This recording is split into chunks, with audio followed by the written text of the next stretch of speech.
les Nations Unies officialisaient cette journée de reconnaissance de vous, mesdames, nos grands-mères, nos mères, nos épouses et compagnes, nos sœurs, nos filles et pour certaines nos petites filles. Cette journée est célébrée dans le monde entier en fait presse. Car nos pensées vont bien sûr plus particulièrement aux femmes ukrainiennes, mais aussi à toutes les femmes qui ont un mari, un fils, un frère engagés dans les combats. Je pense aussi à ces femmes qui ont un mari, un fils, un frère engagés dans les forces françaises envoyées aux frontières de l'Europe pour sécuriser notre territoire. L'histoire des droits des femmes en France, c'est le droit de vote et l'éligibilité en 1944, vous l'avez vu. Dès 1944, si ma mémoire est bonne, le maire de Mison était une femme. En 1967, je n'ai pas fait d'erreur, l'autorisation de la traception. Merci. 1970, la naissance du mouvement de la libération des femmes. En 1975, la loi sur l'avortement. Et bien sûr, ce qui nous touche nous plus particulièrement au niveau du conseil municipal, l'alternance femmes-hommes dans la composition des listes électorales municipales à partir de 3500 habitants. Je pense que vous serez tous d'accord que l'exemple même de l'évolution de la femme en politique, nous l'avons ici même à La Ragne, avec une des pionnières qui a été Henriette Martinez, maire, conseiller départemental, conseiller régional, député.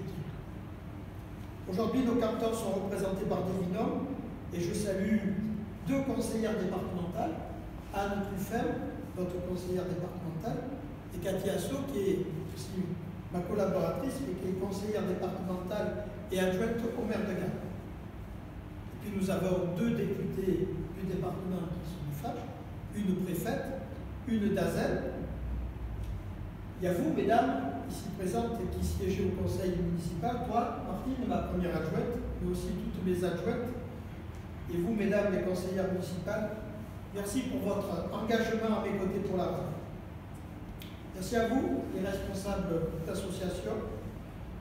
Et dans l'éducation, nous avons une principale et une directrice d'école maternelle, l'école Simone Veil. C'est vrai qu'il reste de gros efforts à faire dans le cadre de la parité hommes-femmes à la Ragne. Je citerai deux exemples. À l'école maternelle et à l'école élémentaire, vous avez un homme pour 15 enseignantes. Au service administratif de la mairie, vous avez 2 hommes pour 10 femmes.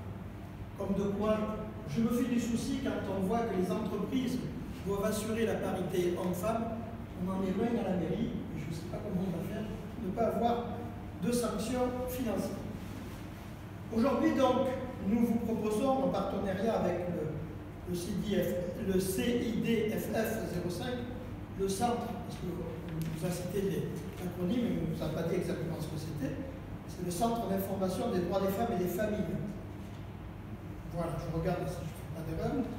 Cette exposition dont le thème est l'évolution du droit des femmes, je remercie Madame Frade et j'excuse Madame Nectou qui est malade aujourd'hui. Je remercie aussi Madame Della Rosa qui représente la préfète, qui est déléguée départementale des droits des femmes. Cette exposition m'a été voulue par le groupe de travail du CLSPD et ce groupe de travail qui est chargé des violences intrafamiliales. Alors nous n'avons pas voulu justement associer ce 8 mars aux violences faites aux femmes. Nous développerons ce thème pour une autre journée en novembre, je crois que c'est le 25. Mais cela ne nous empêche pas d'être vigilants et plusieurs actions seront menées tout au long de 2022 dans le cadre des violences intrafamiliales. Et juste remercier aussi Sylvie, ici mon adjointe qui est présente, qui a mis en place un local de secours d'urgence qui sert, hélas, qui a servi plusieurs